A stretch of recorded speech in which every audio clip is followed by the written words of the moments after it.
Pourquoi on ne met pas en place une commission d'enquête ou peut-être même un voyage de journalistes pour aller constater sur le terrain ce qui se passe? Non, écoute, de se communiquer interposé. Pourquoi on ne crève pas cet abcès? Oui, tu fais ton travail d'animateur de l'émission, tu poses des questions, tu veux qu'on défonce des portes déjà ouvertes. Bon, je réserve mes énergies pour autre chose que de défoncer les portes ouvertes.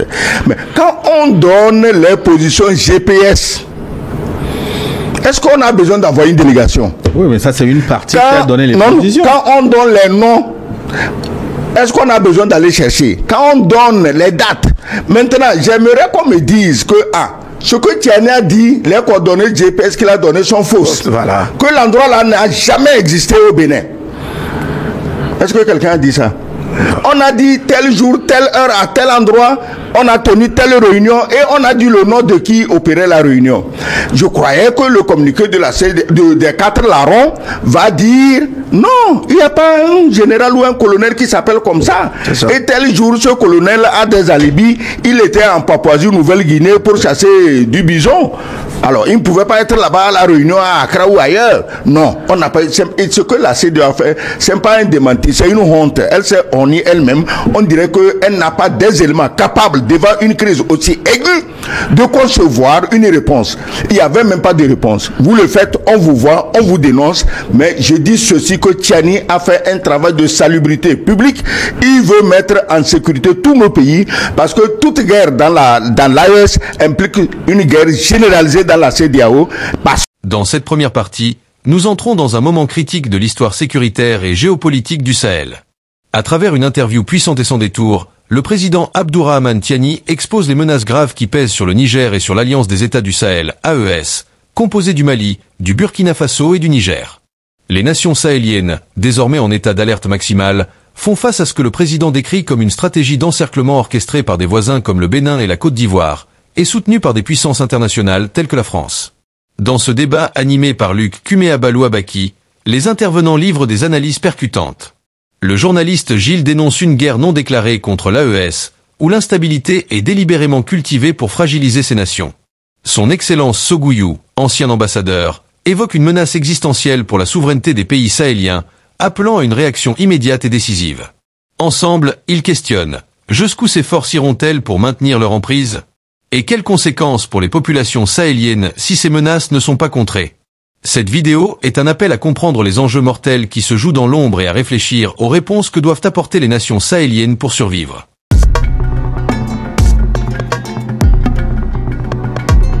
Kabaki, le Mali, le Niger, c'est venu en milieu de semaine et le Burkina Faso annonce avoir placé leurs forces armées en état d'alerte maximale, oui, dernier degré.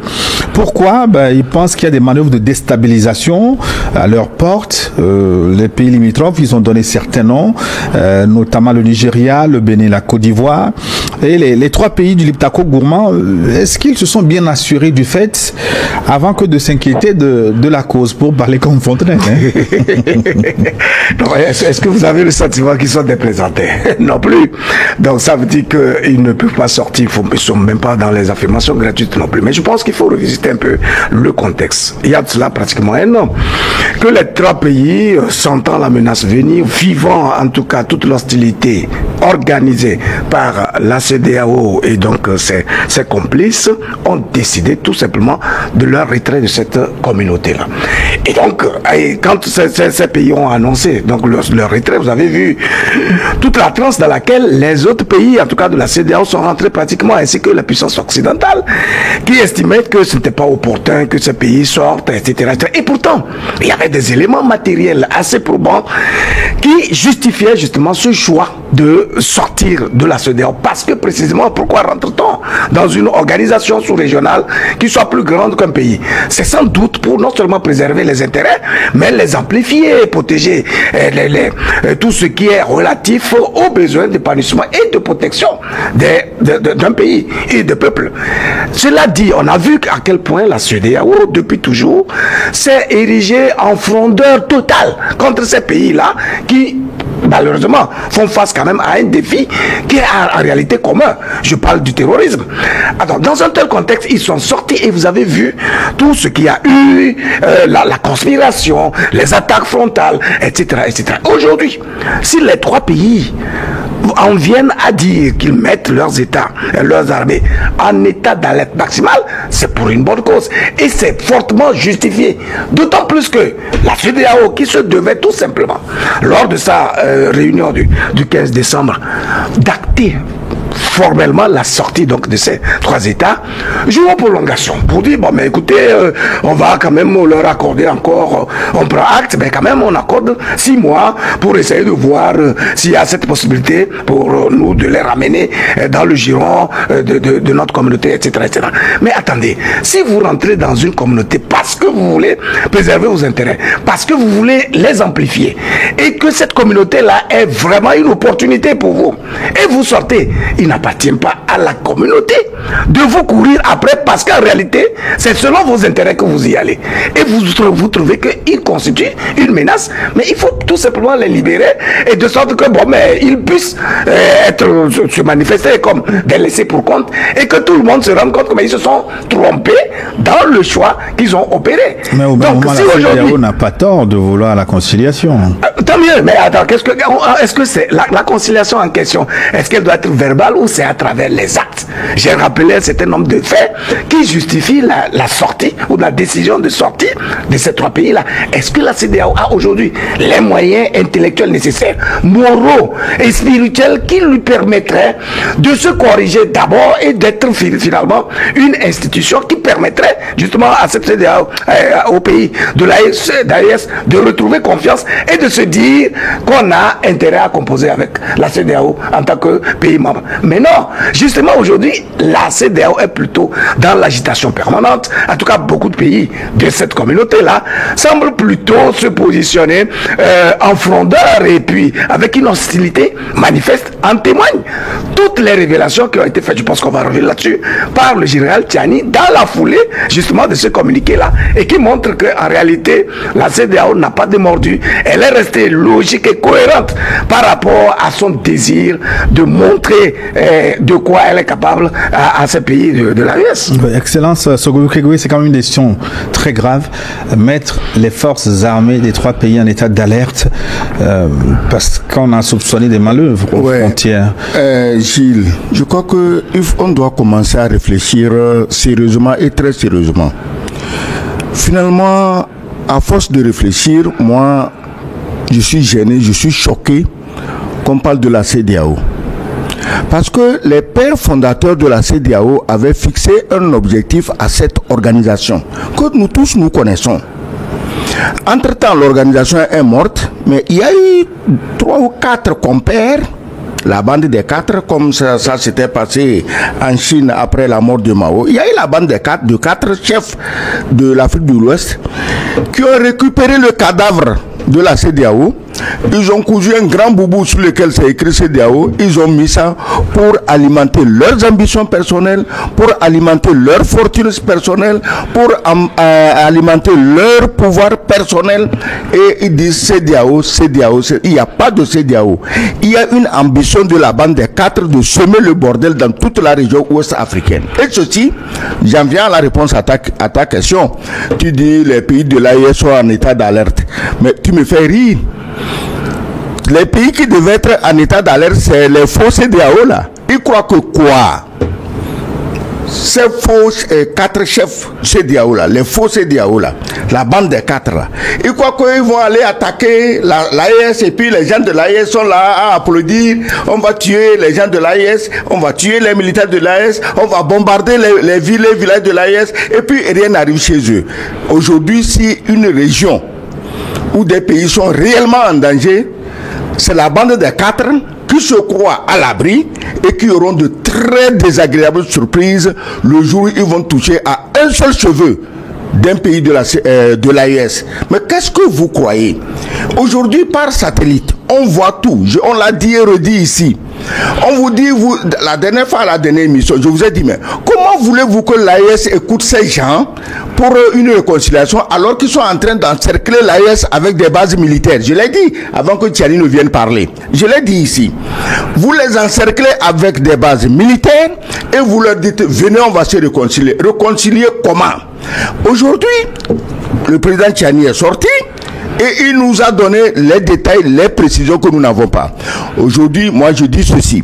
Ce n'est pas seulement les pays AES qui doivent mettre leurs armées en état d'alerte, mais les 4 larrons, la bande des 4 fouteurs de merde dans toute l'Afrique de l'Ouest, je les encourage à mettre leurs armées en état d'alerte maximal. Parce que dès qu'une bombe quitte leur pays, tombe dans l'AES, ils en recevront au moins 10. Dès qu'une armée même de 10 personnes quitte leur pays, parce qu'on vérifie tout, on sait d'où les gens viennent, et attaque un pays de l'AES, ils recevront des divisions blindées entières. Donc il ne faut pas qu'ils restent comme s'ils étaient dans une tour d'ivoire quelque part, et ils vont foutre la pagaille dans d'autres pays qui ne demandent qu'à vivre en paix. Dites-moi, l'AES a attaqué qui? Même verbalement. Dénoncer, c'est pas une attaque. Vous avez fait des choses, les gens ont vu, ils vous disent vous faites ça, c'est pas bon. Pourquoi le président Tchani est sorti pour parler comme ça? Mais parce que quand on leur dit, comme ils ont fait d'ailleurs, ah non c'est faux, ah non ceci, mais le président Tchani prend à témoin les populations de ces pays des 4 traîtres. Les pays de la bande des 4 là, c'est leur population, c'est à leur population que le président Tchani s'est adressé. Pour leur dire, si vous les laissez faire, le jour où vous allez récolter des grappes entières de missiles, ne nous posez pas la question d'où ça vient. Parce qu'on vous aura averti, c'est vous qui les avez mis là-bas. Maintenant, les démentis de la CEDEAO, mais ça dit que de la bande des 4.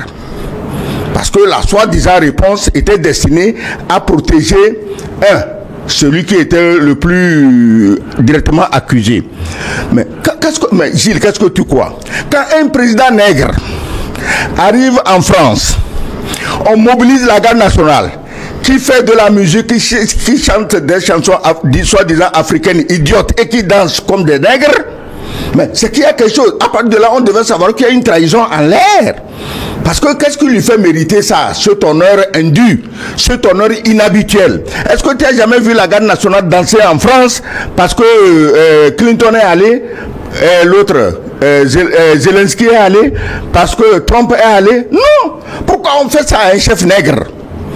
Parce qu'on a fini de l'entortiller, de le mettre dans la poche et il se prend pour quelque chose, il marche comme un caméléon et il croit qu'il est quelque chose. Donc, ces États provocateurs, ces États guerriers, ils vont subir le sort de l'Ukraine. C'est-à-dire, l'Ukraine a accepté de mettre son pays en guerre pour qu'on tue les Ukrainiens alors que ceux qui le mettent en guerre, ah, on envoie les armes, ah, on envoie l'argent, aucun de leurs citoyens ne meurt. Oui, mais vous avez évoqué tantôt le démenti de la CEDEAO. La commission justement de la communauté ouest-africaine a sorti un communiqué. Le Nigeria également a apporté son démenti. La Côte d'Ivoire de même. Est-ce que ces démentis suffisent pour assurer les troupes en alerte qui croient finalement les pays de l'AES et des versions données par les pays accusés? Attends, quand Tchani a parlé, il parle avec des... C'est comme tu rentres à la maison, tu trouves ton fils, il a mangé toute la marmelade, il a plongé la main dans la marmelade jusqu'au cou, son visage barbouillé de marmelade, sa chemise barbouillée de marmelade. Tu lui dis, ah, pourquoi tu as mangé ma confiture? Il dit, non papa, j'ai rien touché.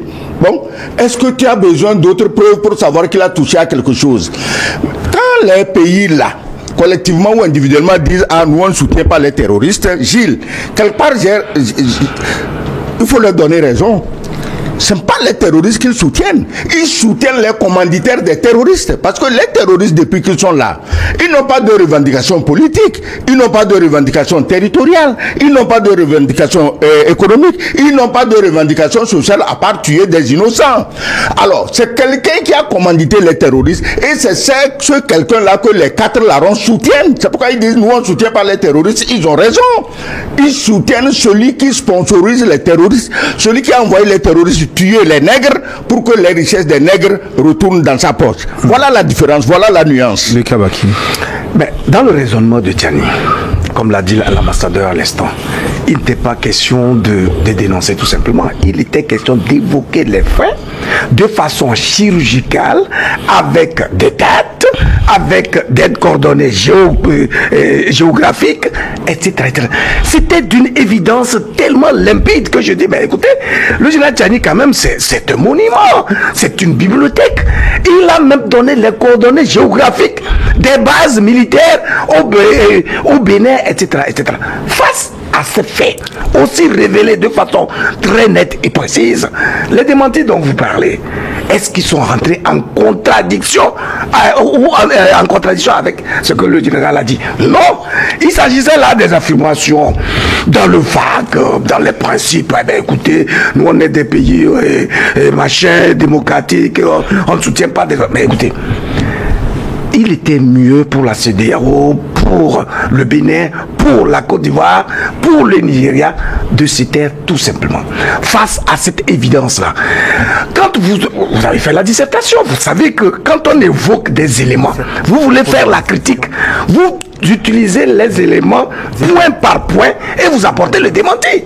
Vous apportez les éléments contradictoires nécessaires. Plutôt que de rester dans la généralité pour évoquer des arguties qui ne tiennent pas la route. La preuve, la CEDEAO est tellement dans une fuite en avant que même au bas de des pages, des réseaux sociaux de la CEDEAO, ils ont bloqué les commentaires. Pourquoi? Vous voyez, nous sommes en train de faire une émission ici. En deuxième partie, il y aura la participation des téléspectateurs.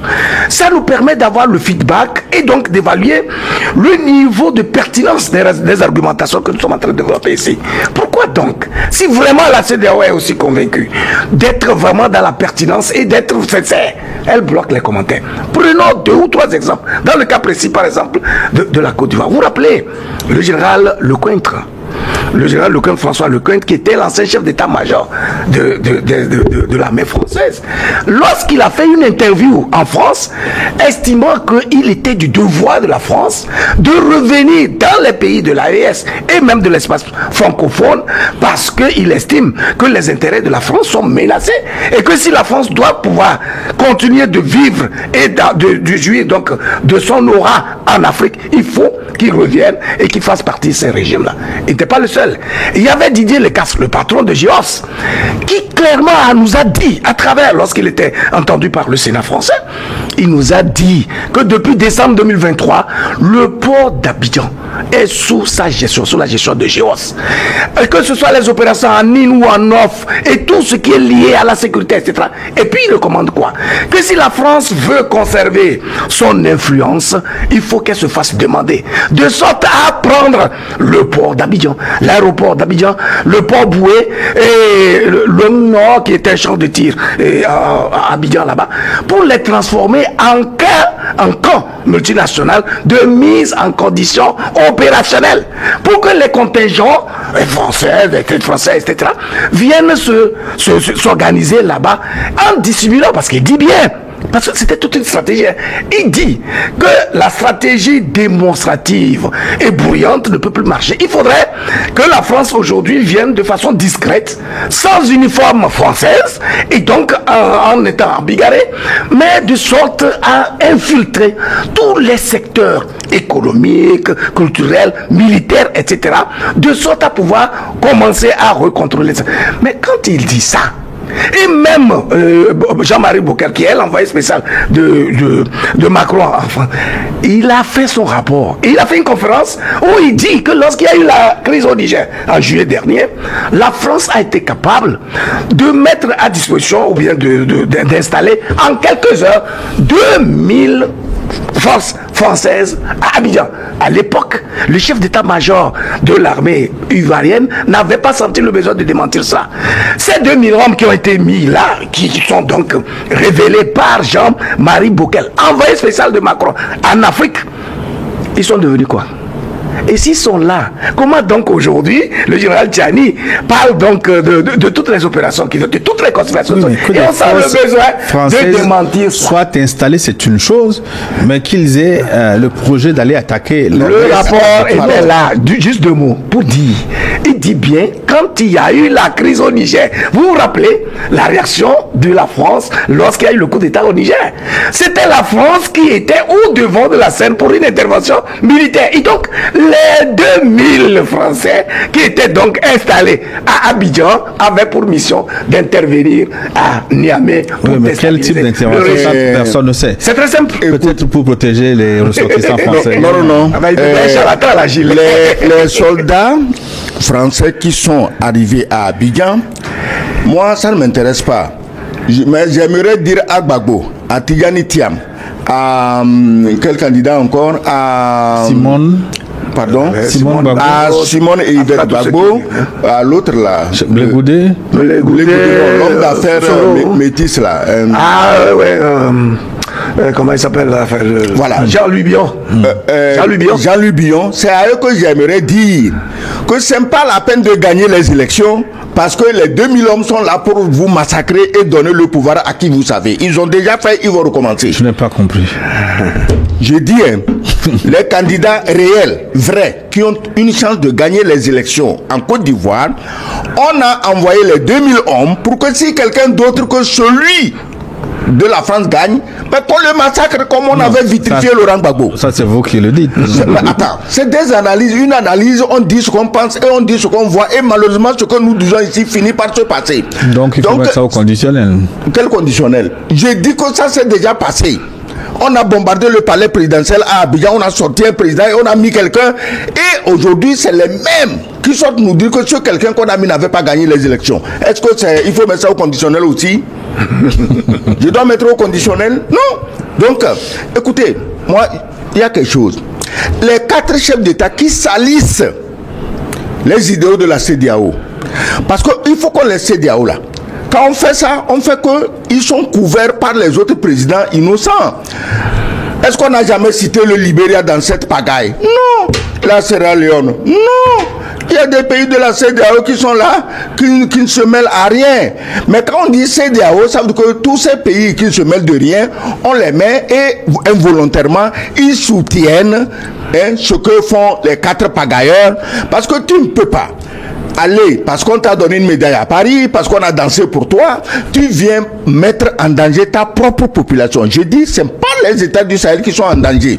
Oui, mais je le dis, je le répète. Ce que je voudrais savoir, pourquoi on ne met pas en place une commission d'enquête ou peut-être même un voyage de journalistes pour aller constater sur le terrain ce qui se passe? Non, écoute, de se communiquer interposé. Pourquoi on ne crève pas cet abcès? Oui, tu fais ton travail d'animateur de l'émission, tu poses des questions, tu veux qu'on défonce des portes déjà ouvertes. Bon, je réserve mes énergies pour autre chose que de défoncer les portes ouvertes. Mais quand on donne les positions GPS, est-ce qu'on a besoin d'envoyer une délégation? Oui, mais ça c'est une partie qui a donné les positions. Quand on donne les noms, est-ce qu'on a besoin d'aller chercher? Quand on donne les dates, maintenant j'aimerais qu'on me dise que ce que Tchiani a dit, les coordonnées GPS qu'il a données sont fausses. Voilà. Que l'endroit là n'a jamais existé au Bénin. Est-ce que quelqu'un a dit ça? On a dit tel jour, telle heure, à tel endroit, on a tenu telle réunion et on a dit le nom de qui opérait la réunion. Je croyais que le communiqué des 4 larrons va dire non, il n'y a pas un général ou un colonel qui s'appelle comme ça. Et tel jour, ce colonel a des alibis, il était en Papouasie-Nouvelle-Guinée pour chasser du bison. Alors, il ne pouvait pas être là-bas à la réunion à Accra ou ailleurs. Non, on n'a pas. Et ce que la CEDEAO a fait, ce n'est pas un démenti, c'est une honte. Elle s'est honnie elle-même. On dirait qu'elle n'a pas des éléments capables, devant une crise aussi aiguë, de concevoir une réponse. Il n'y avait même pas de réponse. Vous le faites, on vous voit, on vous dénonce. Mais je dis ceci, que Tchiani a fait un travail de salubrité publique.